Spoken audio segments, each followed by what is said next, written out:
नमस्कार दोस्तों, आप सभी को स्वागत है हमारे यूट्यूब चैनल प्रतीकी पाठशाला में। आज हम इस वीडियो में देखेंगे रीजनिंग का प्रैक्टिस सेट 13। यदि आप एएलपी, आरपीएफ एसआई या फिर आरपीएफ कांस्टेबल का पेपर देने वाले हैं तो यह वीडियो आपके लिए अत्यधिक महत्वपूर्ण होगा, क्योंकि दोस्तों मैंने अभी तक 1 से लेकर 12 तक प्रैक्टिस सेट हल कराए हैं। उन सभी प्रैक्टिस सेटों में से आपके परीक्षाओं में सभी प्रश्न हूबहू देखने के लिए मिला है। इसलिए दोस्तों आप लोग इस वीडियो को भी अंत तक जरूर देखना। और दोस्तों अभी तक आप लोगों ने हमारे इस चैनल को सब्सक्राइब नहीं किया तो कृपया करके चैनल को जरूर जाकर सब्सक्राइब कर लीजिए और बेल आइकन को ऑल पर जाकर क्लिक कर दीजिए। तो देखिए दोस्तों, यहाँ पर पहला प्रश्न हमारे पास क्या दिया है, यहाँ पर हम देखेंगे तो यहाँ पर पहला प्रश्न दिया है, एक कूट भाषा में यदि NITH को 204 लिखा जाता है तो उसी भाषा में TELAR को कैसे लिखा जाएगा। तो देखिए दोस्तों, यह हमारा कोडिंग डिकोडिंग का प्रश्न है। तो यहाँ पर हम सबसे पहले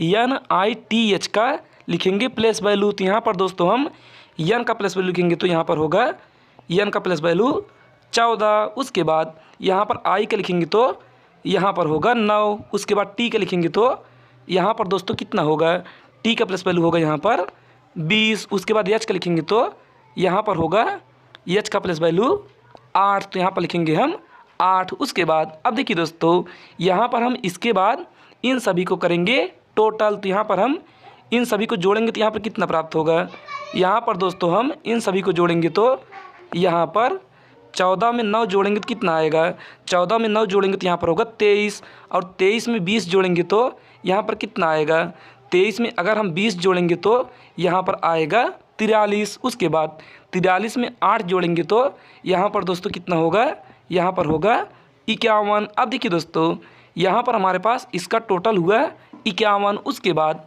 अब यहाँ पर हम देखेंगे तो यहाँ पर इस शब्द में टोटल लेटर कितना है, इस शब्द में टोटल लेटर है 4। तो यहाँ पर हम 51 में करेंगे 4 से गुणा। तो यहाँ पर कितना आएगा, यहाँ पर होगा 4 1 4 और 4 5 20, यानी कि 204, जो कि यहाँ पर आगे 204 हमारे पास दिया है। अब यही नियम दोस्तों हम यहाँ पर TELAR में लगाएंगे। तो देखिए दोस्तों, यहाँ पर अगर हम यही नियम लगाएंगे तो यहाँ पर क्या होगा, यहाँ पर हम सबसे पहले T का लिखेंगे प्लस वैल्यू। तो यहाँ पर T का प्लस वैल्यू होगा 20। उसके बाद यहाँ पर करेंगे हम प्लस। अब उसके बाद E का लिखेंगे तो यहाँ पर होगा 5। उसके बाद L का लिखेंगे तो यहाँ पर होगा 12। उसके बाद A का लिखेंगे तो यहाँ पर होगा 1। उसके बाद R का लिखेंगे तो यहाँ पर होगा 18। अब देखिए दोस्तों, यहाँ पर इनका टोटल करेंगे, टोटल कितना आएगा, यहाँ पर इनका टोटल करेंगे तो यहाँ पर हम सबसे पहले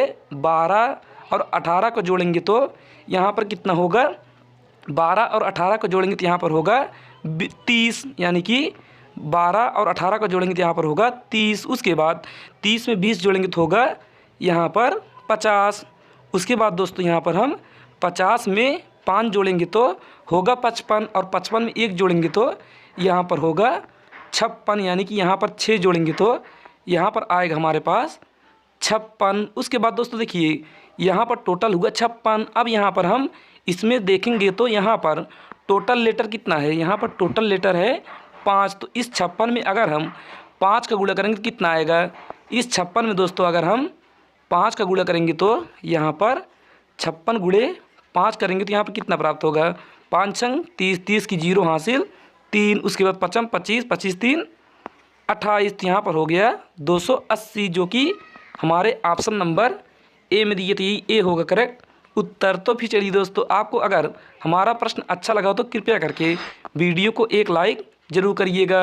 अब हम देखते हैं प्रश्न संख्या 2 को। तो देखिए दोस्तों, यहाँ पर दूसरा प्रश्न दिया हमारे पास, विषम चुने, यानी कि दोस्तों यहाँ पर 4 ऑप्शन दिए है और इन चारों में से हमें बताना है कि विषम कौन सा होगा। तो देखिए, आप यहाँ पर पहला ऑप्शन देखेंगे तो यहाँ पर पहला ऑप्शन दिए हमारे पास DJFB।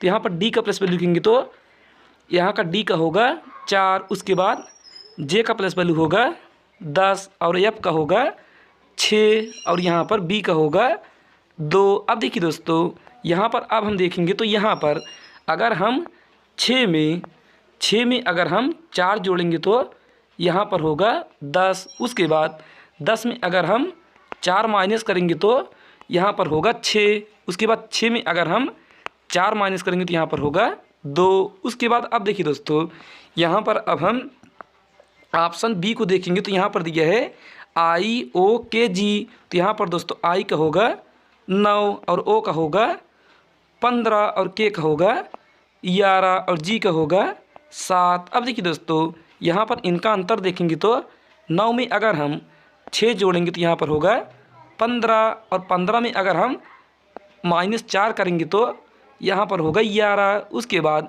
11 में -4 करेंगे तो यहाँ पर होगा 7। यानी कि दोस्तों यहाँ पर देखेंगे तो पहले ऑप्शन और दूसरे ऑप्शन में सेम नियम लागू हुआ है, तो उसी प्रकार से और एक ऑप्शन में भी यही नियम लागू होना चाहिए। तो देखिए दोस्तों, यहाँ पर अब हम देखेंगे तो ऑप्शन तीसरे को तो यहाँ पर क्या दिया है, ऑप्शन तीसरा देखेंगे तो यहाँ पर दिया है OUQM। तो यहाँ पर ओ का होगा 15, उसके बाद यू का होगा 21 और यहाँ पर क्यू का होगा 17 और यहाँ पर यम का होगा 13। अब देखिए दोस्तों, यहाँ पर हम 15 में अगर 15 में 6 जोड़ेंगे तो यहाँ पर होगा 15 6 21 और यहाँ पर 21 में अगर हम 4 माइनस करेंगे तो यहाँ पर होगा 17 और उसके बाद यहाँ पर हम 17 में 4 माइनस करेंगे तो यहाँ पर आएगा 13। तो देखिए दोस्तों, यहाँ पर हम देखेंगे तो ऑप्शन ए, ऑप्शन बी और ऑप्शन सी में यही तीनों नियम तीनों ऑप्शन में लागू हुआ है। लेकिन दोस्तों यहाँ पर ऑप्शन डी देखेंगे तो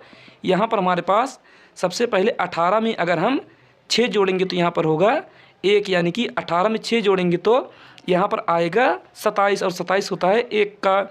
उसके बाद दोस्तों यहाँ पर लास्ट में देखेंगे तो यहाँ पर दिया है 20, यानी कि टी का होगा 20 और एम का होगा यानी कि ओ का होगा 15। तो यहाँ पर दोस्तों हम 20 में अगर -5 करेंगे तब आएगा 15। तो यहाँ से हमारा ऑप्शन डी होगा राइट आंसर, यानी कि इन तीनों से यही भिन्न है, तो यही होगा राइट आंसर। तो फिर चलिए दोस्तों, अब हम देखते हैं प्रश्न संख्या 3 को। तो देखिए यहाँ पर तीसरा प्रश्न दिया हमारे पास, श्रृंखला में लुप्त संख्या पता लगाएं, यानी कि श्रृंखला में लुप्त संख्या का पता लगाएं। तो देखिए दोस्तों, यहाँ पर हमारे पास दिया है 7, 10, 16, 28, प्रश्नवाचक चिन्ह, 100। तो देखिए दोस्तों, यहाँ पर आप देखेंगे तो इस श्रेणी में कौन सा नियम लागू हुआ है। तो यहाँ पर हम देखेंगे तो हमारी संख्या धीमे धीमे से आगे बढ़ रही है, क्योंकि यहाँ पर 7 के बाद 10, 10 के बाद 16, 16 के बाद 28। तो देखिए दोस्तों, यहाँ पर हम सबसे पहले क्या करेंगे, यहाँ पर हम दोस्तों सबसे पहले 7 में कितना जोड़ें कि यहाँ पर 10 प्राप्त हो जाए। यहाँ पर 7 में हम सबसे पहले 3 जोड़ेंगे तो यहाँ पर होगा 7 3 10। उसके बाद इस 10 में हम जोड़ेंगे 6 तो यहाँ पर होगा 16। उसके बाद इस 16 में अगर हम जोड़ेंगे 12 तो यहाँ पर होगा 28। अब उसके बाद दोस्तों देखिए, यहाँ पर 28 में हम कितना जोड़ें कि इस प्रश्नवाचक चिन्ह के स्थान पर वह संख्या प्राप्त हो जाए। तो देखिए दोस्तों, आप यहाँ पर देखेंगे तो यहाँ पर 3 का दुगुना 6 और 6 का दुगुना 12। अब यहाँ पर 12 का दुगुना करेंगे तो यहाँ पर आएगा 24, यानी कि दोस्तों यहाँ पर हम 28 में जोड़ेंगे अब 24। तो यहाँ पर 28 में 24 जोड़ेंगे कितना आएगा, 8 में 4 जोड़ेंगे तो होगा 12, 12 की 2 हासिल 1। उसके बाद 2 में 2 जोड़ेंगे तो 4 और 4 में 1 जोड़ेंगे तो 5, यानी कि इस प्रश्नवाचक चिन्ह के स्थान पर आएगा दोस्तों 52, जो कि ऑप्शन नंबर ए में दिया, तो ये ए होगा करेक्ट उत्तर। तो फिर चलिए दोस्तों, अब हम देखते हैं प्रश्न संख्या 4 को। तो देखिए दोस्तों, यहाँ पर चौथा प्रश्न दिया हमारे पास, दिए गए विकल्पों में से संबंधित चुने, यानी कि दोस्तों यहाँ पर हमारे पास एनालॉजी का प्रश्न है, यहाँ पर हमारे पास नंबर एनालॉजी का प्रश्न है और यहाँ पर हमें बताना है कि इस प्रश्नवाचक चिन्ह के स्थान पर कौन सी संख्या होगी इन चारों ऑप्शन में से। तो देखिए दोस्तों, आप यहाँ पर सबसे पहले क्या नियम लगाएंगे, आप यहाँ पर सबसे पहले देखेंगे तो यहाँ पर हमारे पास दिए दोस्तों, यहाँ पर हमारे पास दिया है 19:52। उसके बाद समानुपाते 27 प्रश्नवाचक चिन्ह। तो देखिए, आप यहाँ पर सबसे पहले इस 19 में ऐसा क्या नियम लगाएं कि यहाँ पर 52 प्राप्त हो जाए, और वही सेम नियम हम इस 27 में लगाएंगे कि यहाँ पर वह संख्या प्राप्त हो जाए। तो देखिए दोस्तों, आप यहाँ पर सबसे पहले 19 में इतने का गुणा करिए कि आप 52 के करीब पहुँच जाएँ। तो यहाँ पर हम 19 में अगर हम यहाँ पर 3 का गुणा करेंगे तो यहाँ पर कितना आएगा, 19 में 3 का गुणा करेंगे तो यहाँ पर होगा 57। अब दोस्तों देखिए, यहाँ पर 19 में 3 का गुणा किए तो यहाँ पर हुआ 57 और यहाँ पर दिया है 52। तो यहाँ पर दोस्तों हम 57 में अगर 5 घटाएंगे तो यहाँ पर आएगा 52, जो कि यहाँ पर आगे 52 हमारे पास दिया है। उसी प्रकार से अब यहाँ पर हम 27 में वही नियम लगाएंगे। तो यहाँ पर हम 27 का गुणा करेंगे 3 में। तो यहाँ पर दोस्तों हम 27 का गुणा अगर 3 में करेंगे तो कितना आएगा, यहाँ पर 27 का गुणा 3 में करेंगे तो यहाँ पर होगा दोस्तों हमारा 81। तो यहाँ पर हो गया 81। अब इस 81 में अगर हम 5 माइनस करेंगे तो यहाँ पर आएगा 76, यानी कि 76। तो दोस्तों यहाँ पर हम देखेंगे तो ऑप्शन नंबर सी में 76 हमारे पास दिया है। तो यही होगा राइट आंसर। तो फिर चलिए दोस्तों अब हम देखते हैं प्रश्न संख्या 5 को। तो देखिए दोस्तों यहाँ पर 5वां प्रश्न हमारा रक्त संबंध पर आधारित है, क्योंकि दोस्तों आपके एएलपी में रक्त संबंध पर बहुत प्रश्न हर शिफ्टों में पूछे जा रहे हैं। तो देखिए दोस्तों यहाँ पर हमारे पास पहला, यानी कि यहाँ पर दोस्तों हमारे पास प्रश्न दिया है P प्लस Q का अर्थ है P Q का भाई है। उसके बाद आगे यहाँ पर दिया है P गुणे Q का अर्थ है P Q का पिता है। उसके बाद फिर आगे दिया है P माइनस Q का अर्थ है P Q की बहन है।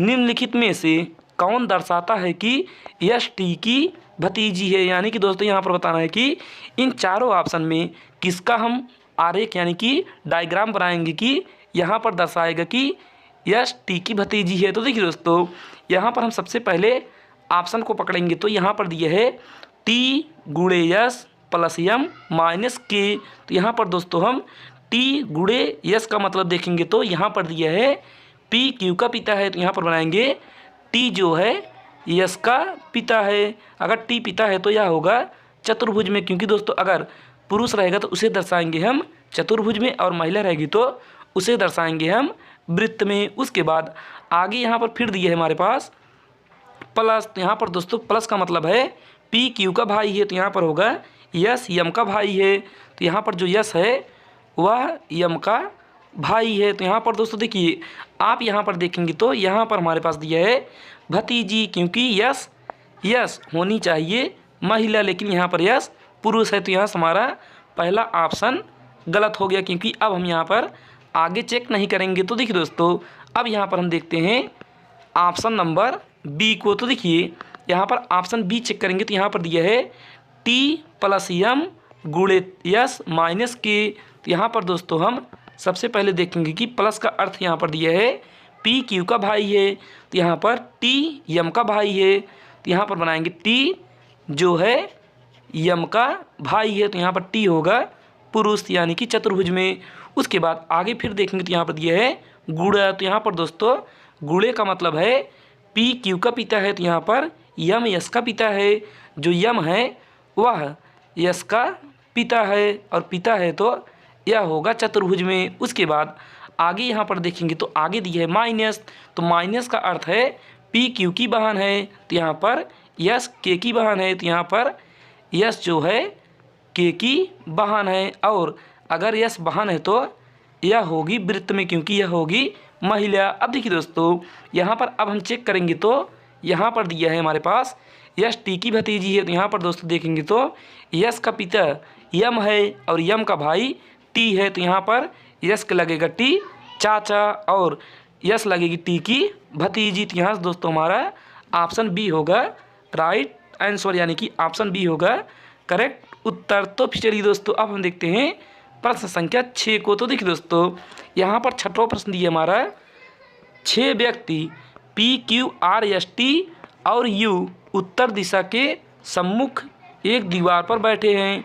पी क्यू के निकटतम बाएं बैठा है, आर क्यू के निकटतम दाएं बैठा है, आर और टी के बीच केवल यस बैठा है, यू टी के निकटतम दाएं बैठा है, क्यू और यस के बीच में कौन बैठा है। तो देखिए दोस्तों यह हमारा सीटिंग अरेंजमेंट का प्रश्न है। तो यहाँ पर हम सबसे पहले बनाएंगे 6 व्यक्ति उत्तर की ओर मुँह करके बैठे हैं। तो यहाँ पर दोस्तों हम 6 व्यक्ति का स्थान फिक्स कर देंगे और इनका मुंह उत्तर की ओर है, यानी कि ऊपर की ओर। अब उसके बाद दोस्तों यहाँ पर पहले लाइन में देखेंगे तो यहाँ पर दिया है हमारे पास पहले लाइन में पी क्यू के निकटतम बाएं बैठा है। तो यहाँ पर दोस्तों हम बनाएंगे क्यू को, क्योंकि पी जो है क्यू के निकटतम बाएं बैठा है। तो यहाँ पर होगा हमारा पी। अब उसके बाद आगे फिर देखेंगे तो आगे दिया है यहाँ पर आर क्यू के निकटतम दाएं बैठा है, जो आर है वह क्यू के निकटतम दाएं है, तो यहाँ पर होगा हमारा आर। उसके बाद फिर यहाँ पर आगे देखेंगे तो यहाँ पर आर और टी के बीच में केवल यस बैठा है, तो यहाँ पर आर है तो यहाँ पर होगा बीच में यस, और इसके आगे होगा टी, क्योंकि प्रश्न दिया है कि आर और टी के बीच में केवल यस बैठा है। उसके बाद आगे यहाँ पर फिर दिया हमारे पास यू टी के निकटतम दाएं बैठा है, जो यू है वह टी के निकटतम दाएं बैठा है, तो यहाँ पर होगा हमारा यू, क्योंकि टी का निकटतम दायां होगा पूरब की ओर, तो यहाँ पर हो गया यू। अब दोस्तों यहाँ पर प्रश्न हमसे पूछा है कि क्यू और यस के बीच में कौन बैठा है, क्यू और यस के बीच में कौन बैठा है, तो यहाँ पर हमारे पास क्यू दिया है और यहाँ पर यस, और इसके बीच में बैठा है आर, यानी कि आर होगा हमारा करेक्ट उत्तर, जो कि ऑप्शन नंबर ए में दिए, तो यही ए होगा करेक्ट आंसर। तो फिर चलिए अब हम देखते हैं प्रश्न संख्या 7 को। तो देखिए दोस्तों यहाँ पर 7वां प्रश्न दिए हमारे पास कथन और निष्कर्ष, यानी कि कथन और निष्कर्ष का प्रश्न है। तो यहाँ पर दोस्तों पहला कथन दिया हमारे पास सभी रेडियो इलेक्ट्रॉनिक हैं, तो यहाँ पर हम बनाएंगे सभी रेडियो इलेक्ट्रॉनिक हैं, तो यहाँ पर यह हो गया हमारा रेडियो, और यहाँ पर सभी रेडियो इलेक्ट्रॉनिक हैं तो इलेक्ट्रॉनिक होगा बाहर और इसके अंदर आएगा रेडियो। अब उसके बाद यहाँ पर दूसरा कथन देखेंगे तो दूसरा कथन दिए यहाँ पर कुछ स्पीकर इलेक्ट्रॉनिक हैं, तो यहाँ पर दोस्तों कुछ स्पीकर इलेक्ट्रॉनिक हैं, तो यहाँ पर हो गया कुछ स्पीकर इलेक्ट्रॉनिक है, तो स्पीकर को बनाएंगे हम यस से। उसके बाद दोस्तों अब यहाँ पर हमारा वेन आरेख बन के तैयार हो गया कथन के अनुसार।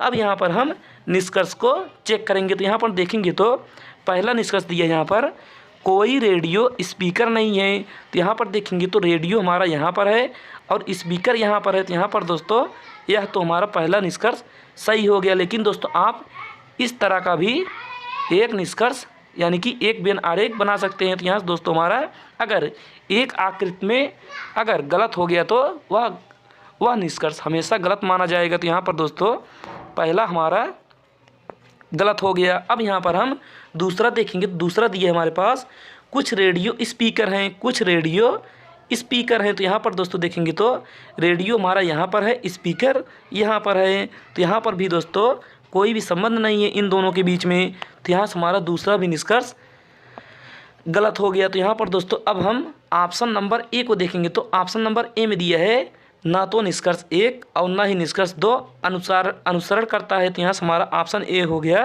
Right answer. तो फिर चलिए दोस्तों अब हम देखते हैं प्रश्न संख्या 8 को। तो देखिए यहाँ पर 8वां प्रश्न दिया हमारे पास रोहित बिंदु ए से उत्तर की ओर 3 किलोमीटर ड्राइव करता है, तो यहाँ पर हम बनाएंगे रोहित बिंदु ए की ओर, यानी कि रोहित बिंदु ए से उत्तर की ओर 3 किलोमीटर ड्राइव करता है, तो यहाँ पर हो गया बिंदु ए और उत्तर की ओर रोहित 3 किलोमीटर ड्राइव करता है, तो यहाँ पर हो गया उत्तर की ओर 3 किलोमीटर। उसके बाद आगे फिर दिया यहाँ पर वह बाएं मुड़ता है और 4 किलोमीटर ड्राइव करता है, तो यहाँ पर यह अगर उत्तर की ओर जाएगा और इसका बायां होगा पश्चिम की ओर और यहाँ पर चलेगा 4 किलोमीटर।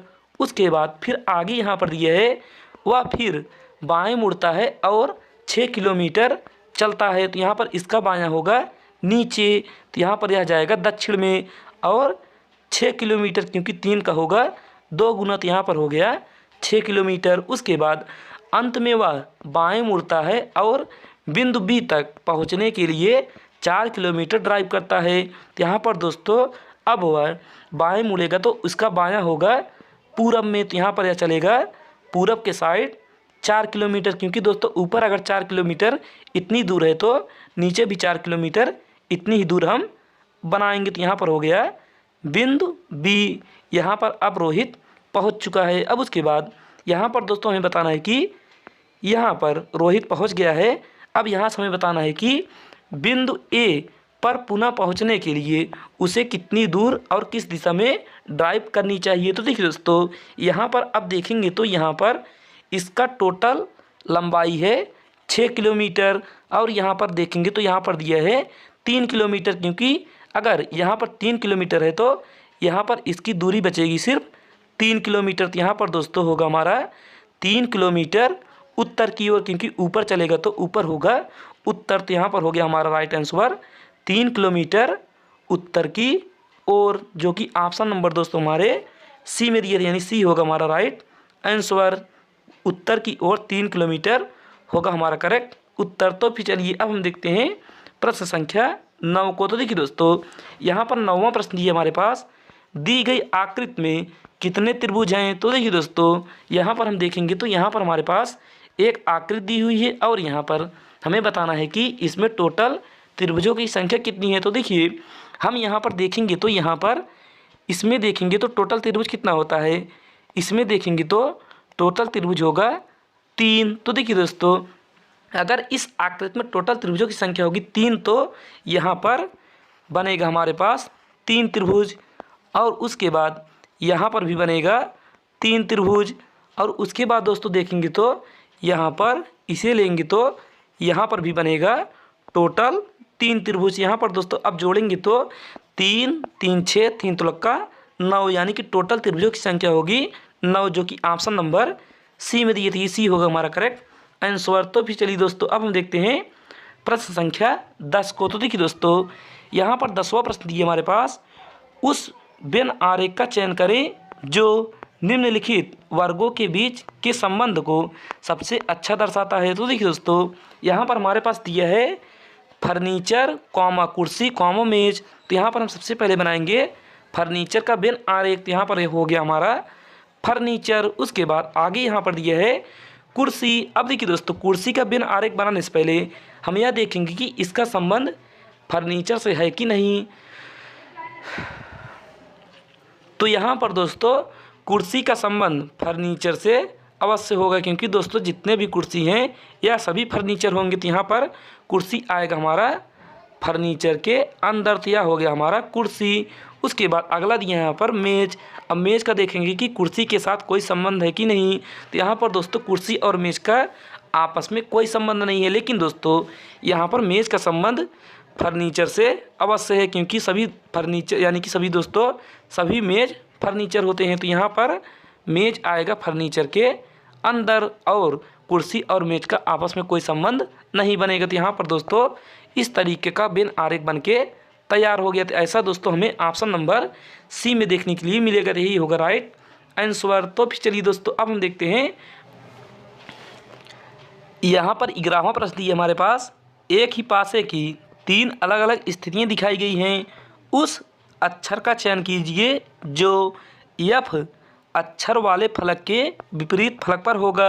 यानी कि दोस्तों यहाँ पर हमारे पास यफ के विपरीत फलक कौन सा होगा, यही इस प्रश्न में हमें बताना है, क्योंकि दोस्तों यह हमारा डाइस का प्रश्न है। तो यहाँ पर दोस्तों हम देखेंगे तो यहाँ पर हमारे पास एक पासे की 3 स्थितियाँ दी हुई हैं, और दोस्तों यहाँ पर बताना है कि यफ के विपरीत कौन सा फलक होगा। तो देखिए दोस्तों, आप यहाँ पर सबसे पहले इस तरह के प्रश्नों में आप यहाँ पर यह ढूंढेंगे कि आपको कम से कम कोई 2 सतह वाली यानी कि कोई 2 सतह वाली पासा मिले। तो यहाँ पर दोस्तों हम देखेंगे तो पहले और तीसरे को, तो यहाँ पर हम पहले और तीसरे को देखेंगे तो यहाँ पर कम से कम 2 सतह कॉमन है, क्योंकि दोस्तों यहाँ पर ए और बी दिया है और यहाँ पर भी ए और बी दिया है। और यहाँ पर दोस्तों जो बचेगा यानी कि इन दोनों के बाद जो बचेगा वही एक दूसरे के विपरीत होगा। तो यहाँ पर दोस्तों देखेंगे तो यहाँ पर हमारे पास ई बचा है और यहाँ पर एफ। तो यहाँ पर ई का विपरीत होगा,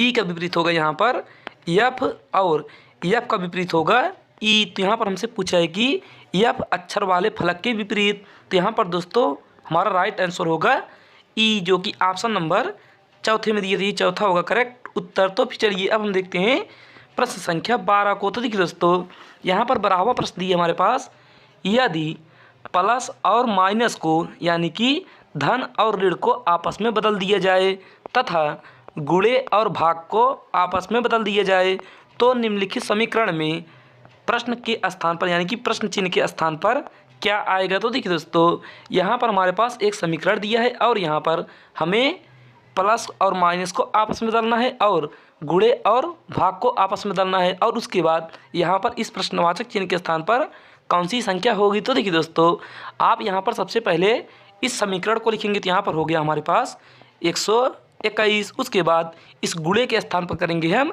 भाग, तो यहाँ पर हो गया भागे 11। उसके बाद इस भाग के स्थान पर करेंगे हम गुणा 7। उसके बाद दोस्तों इस माइनस के स्थान पर करेंगे हम प्लस 15।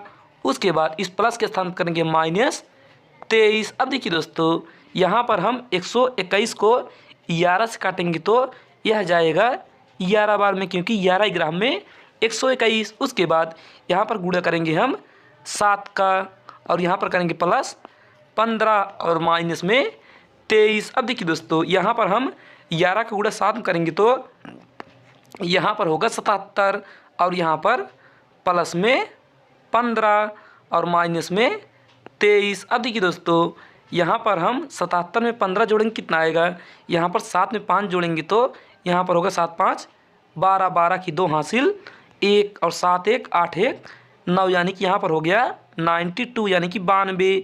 और 92 में अगर हम 23 माइनस करेंगे कितना आएगा, यहाँ पर हम 12 में 3 घटाएंगे तो यहाँ पर आएगा 9, तो यहाँ पर हो गया 12 में 3 माइनस करेंगे तो यहाँ पर आएगा 9। अब देखिए दोस्तों यहाँ पर उसके बाद यहाँ पर बचेगा 8, 8 में 2 घटाएंगे तो यहाँ पर आएगा 6, यानी कि 69 होगा इस प्रश्नवाचक चिन्ह के स्थान पर वह संख्या जो कि ऑप्शन नंबर ए में दिए थे, ए होगा करेक्ट उत्तर। तो फिर चलिए दोस्तों अब हम देखते हैं प्रश्न संख्या 13 को। तो देखिए दोस्तों यहाँ पर 13वां प्रश्न दिए हमारे पास, दी गई श्रृंखला में अंग्रेजी वर्णमाला क्रम के आधार पर प्रश्नवाचक के स्थान पर क्या आना चाहिए। तो देखिए दोस्तों यहाँ पर हमारे पास लेटर सीरीज दिया है और यहाँ पर हमें बताना है कि इस प्रश्नवाचक चिन्ह के स्थान पर कौन सा अक्षर समूह होगा। तो देखिए दोस्तों आप यहाँ पर सबसे पहले देखेंगे तो यहाँ पर इनका लिखेंगे हम प्लेस वैल्यू, तो यहाँ पर ओ का होगा प्लेस वैल्यू 15 और उसके बाद यहाँ पर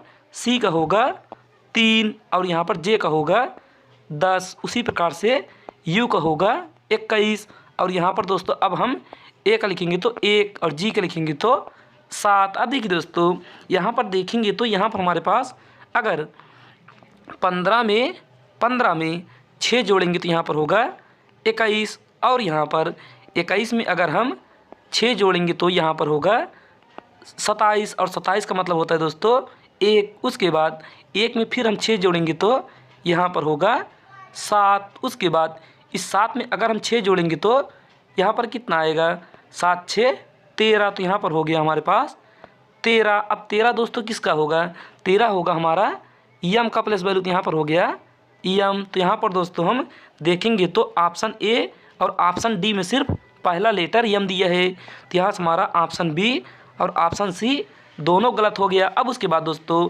यहाँ पर आगे और देखेंगे तो आगे यहाँ पर दिया हमारे पास, आगे यहाँ पर दिया 3 और यहाँ पर होगा जी का, यहाँ पर दोस्तों जी का होगा 7, यानी कि यहाँ पर बनेगा 3 7 और यहाँ पर के का होगा 11 और ओ का होगा 15। अब देखिए दोस्तों यहाँ पर अगर हम 3 में 4 जोड़ेंगे तो यहाँ पर होगा 7 और 7 में 4 जोड़ेंगे तो यहाँ पर होगा 11, 11 में 4 जोड़ेंगे तो यहाँ पर होगा 15 और 15 में 4 जोड़ेंगे तो यहाँ पर होगा 19 और 19 होता है दोस्तों हमारा यस का। तो यहाँ पर दोस्तों आएगा यम यस और आर, जो कि ऑप्शन नंबर ए में दिए थे, ए होगा करेक्ट उत्तर। तो फिर चलिए दोस्तों अब हम देखते हैं प्रश्न संख्या 14 को। तो देखिए दोस्तों 14वां प्रश्न यहाँ पर दिए हमारे पास, दिए गए अवयव का ध्यानपूर्वक अध्ययन कीजिए और दिए गए विकल्पों में से उस संख्या का चयन कीजिए जो उसमें प्रश्न चिन्ह को प्रतिस्थापित कर सकता है। तो देखिए दोस्तों यहाँ पर हमारे पास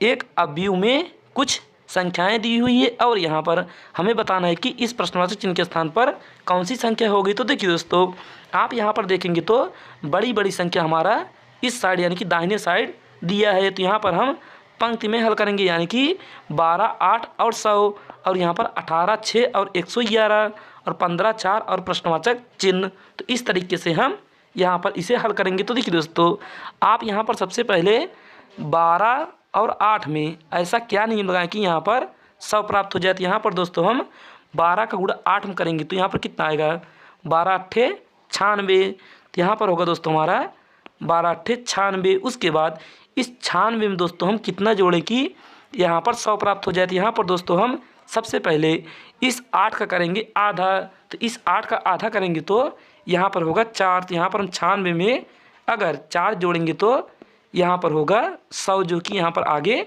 दिया है। इसी प्रकार से अब यहाँ पर हम 18 का गुणा करेंगे 6 में, तो 18 का गुणा 6 में करेंगे तो यहाँ पर कितना आएगा 18 छक्का 108। यहाँ पर दोस्तों 18 का गुणा 6 में करेंगे तो यहाँ पर होगा 108। उसके बाद इस 108 में हम इस 6 का आधा करके जोड़ देंगे तो 6 का आधा होगा 3। तो यहाँ पर हम 108 में 3 जोड़ेंगे तो यहाँ पर होगा 111 जो कि यहाँ पर दिया है। उसके बाद दोस्तों यहाँ पर हम 15 का गुणा करेंगे 4 में, तो यहाँ पर कितना आएगा 15 चौक 60। और 60 में अगर हम 4 का आधा जो जोड़ेंगे तो 4 का आधा अगर 2 जोड़ेंगे तो यहाँ पर होगा 62। यानी कि इस प्रश्नवाचक चिन्ह के स्थान पर आएगा 62 जो कि ऑप्शन नंबर बी में दिए थे, ये बी होगा करेक्ट आंसर। तो फिर चलिए दोस्तों अब हम देखते हैं आज का आखिरी प्रश्न यानी कि 15वां प्रश्न। तो देखिए दोस्तों यहाँ पर 15वां प्रश्न दिया हमारे पास, आकृत में त्रिभुजों की संख्या ज्ञात कीजिए।